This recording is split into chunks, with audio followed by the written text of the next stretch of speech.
बिस्मिल्लाहिर्रहमानिर्रहीम अस्सलामुअलैकुम वरहमतुल्लाहि वबरकातुहू। आज का हमारा टॉपिक यजीद वलीद के हवाले से है।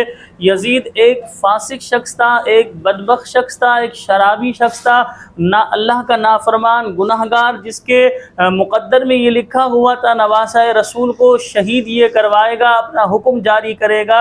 तो लिहाजा यजीद बदबख्त था। लेकिन ये बात याद रखिएगा, ये सहाबी रसूल अमीर मुआविया रज़ी अल्लाह ताला अन्हु का बेटा है। देखें, अगर औलाद इंसान की गलत काम करे, गैर शरई काम करे, गुनाह करे, और बाप ने यानी वालिदैन ने तरबियत अपनी जानिब से सही करी थी, उन्होंने अपनी तरबियत का हक अदा किया था, तो वालिदैन गुनाहगार नहीं होंगे। औलाद के गुनाह की वजह से वालिदैन को कसूरवार नहीं ठहराया जाएगा, उन पर मलामत नहीं की जाएगी, सब व शतम उन पर नहीं किया जाएगा। आप ये देखें, हज़रत आदम अलैहिस्सलातु वस्सलाम के शहज़ादे जो है हज़रत आदम अलैहिस्सलातु वस्सलाम के शहज़ादे को जो है आपके ही बेटे ने जो है कत्ल करवाया।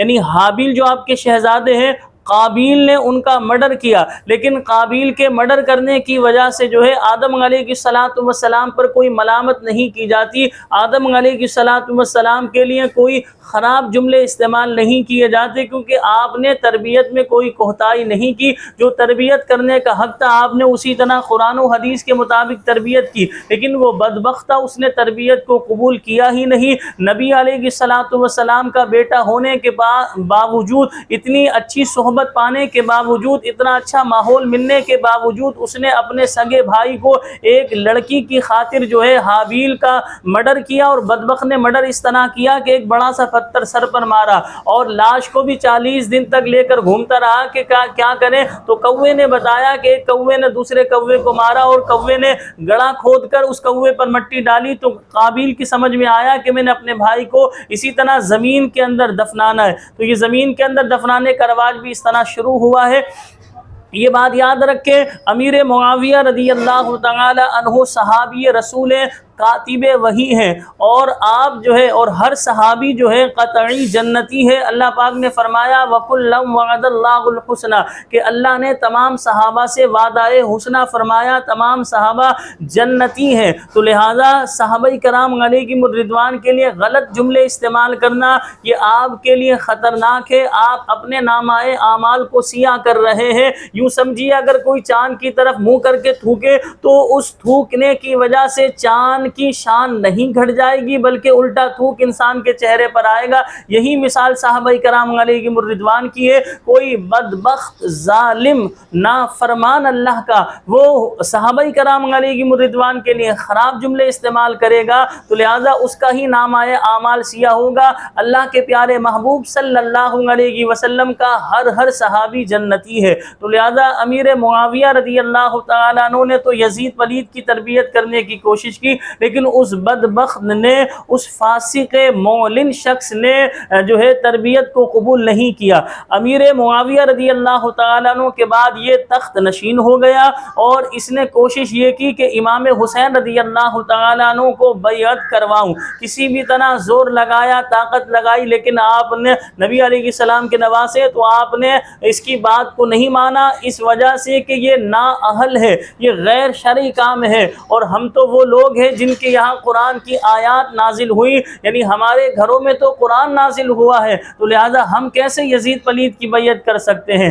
यजीद ने मुहर्रिमात से निकाह को जायज़ करार दिया। मदीना मुनव्वरा में लीत इसने करवाई, शराब आम कर दी, और जो है जो गलत काम, ऐसे गलत काम के उन्हें बयान किया जाए तो जो मोहल्ले का आपका बदमाश होगा वो भी शर्मा जाए कि इतना बदबख्त तो मैं भी नहीं हूँ कि यजीद ने ये काम किए। तो लिहाजा हम सबको चाहिए अल्लाह तबारक व तआला से डरते रहें, अल्लाह तबारक व तआला की पनाह मांगे, अल्लाह तबारक व तआला की इताअत व फरमा बरदारी को जो है अपनाते रहें, अल्लाह की फरमा बरदारी करते रहें। यजीद पलीद बदबख्त शख्स था, फासिक मौलिन था, शराबी शख्स था, लेकिन हमने आपको क्लियर बयान कर दिया कि अमीर मुआविया रज़ी अल्लाह ताला अन्हु सहाबी रसूल, इनके लिए ख़राब जुमले इस्तेमाल करना ये आपके नामाए आमाल को सिया करेगा। अब आइए इस तरफ कि ये बदबख्त किस तरह ये इंतकाल किया। देखिए याद रखें, बुरे काम का अंजाम बुरा है। अगर आज अल्लाह करीम ने आपको कोई ओहदा दिया है, कोई मनसब दिया है, तो खुदारा हमारी अपील है उस ओहदे से, उस मनसब से उम्मत मुस्तफ़ा को फ़ायदा पहुँचाइए। आप अल्लाह के नबी की उम्मत की खैर खाई कीजिए, उनकी दुआएं समेटिए और जन्नत में आला मकाम हासिल कीजिए। अपने गुनाहों को जो है बख्शवाने का सबब व ज़रिया बनाइए। लेकिन होता ये, जिसके पास ओहदा आ जाए, जिसके पास मनसब आ जाए, उसके तेवर ही चेंज हो जाते हैं, उसका रवैया ही चेंज हो जाता है, उसका चलने फिरने का स्टाइल, बात करने का स्टाइल सब बिल्कुल तब्दील हो जाता है। वो अल्लाह की मखलूक को कीड़े मकोड़ों की तरह समझ रहा होता है।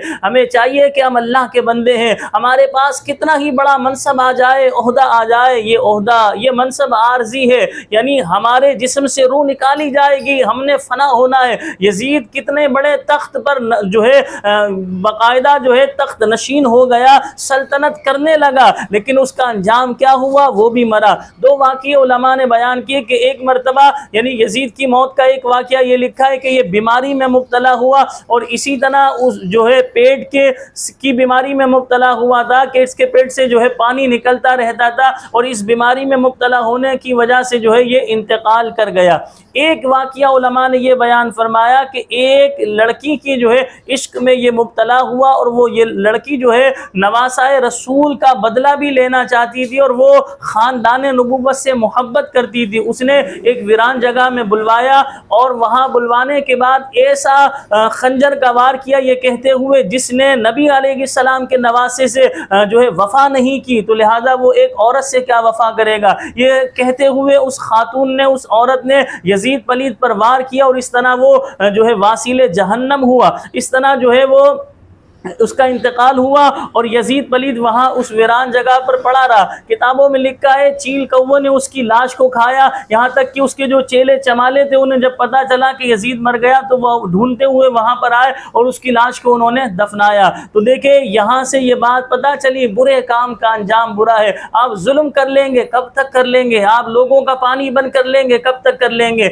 इसी तरह बिजली आप जो है लोगों को नहीं देंगे, इसी तरह ओहदा और मनसब मिलने की वजह से आप इतने बड़े बड़े जुर्माने लोगों पर आयद कर देंगे, इतनी सख्तियां लोगों पर कर देंगे कि लोगों के लिए ज़िंदगी गुजारना मुश्किल हो जाए, लोग परेशान हो जाए, लोग खुदकुशियां करना शुरू कर दें। तो खुदारा ऐसे लोगों से हमारी अपील है, इस वाक़ये को बयान करने के बाद हम गुजारिश करते हैं कि आपको अल्लाह ने अगर ओहदा दिया है, मनसब दिया है, तो अल्लाह से डरिए, उस ओहदे का, उस मनसब का सही इस्तेमाल कीजिए और अल्लाह की मखलूक की खिदमत कीजिए, अल्लाह के नबी की जो है उम्मत की खिदमत कीजिए, उनकी दुआएं लीजिए और जन्नत में आला मकाम पाइए। मैं दुआ गो हूँ कि अल्लाह पाक मुझे भी और आप तमाम देखने वाले दोस्तों अहबाब को शरीयत मुताहरा के मुताबिक ज़िंदगी गुजारने की तौफीक अता फरमाए। अल्लाह पाक हमें गैर शरई कामों से महफूज फरमाए। मुझे अपनी ख़ास दुआओं में याद रखिएगा।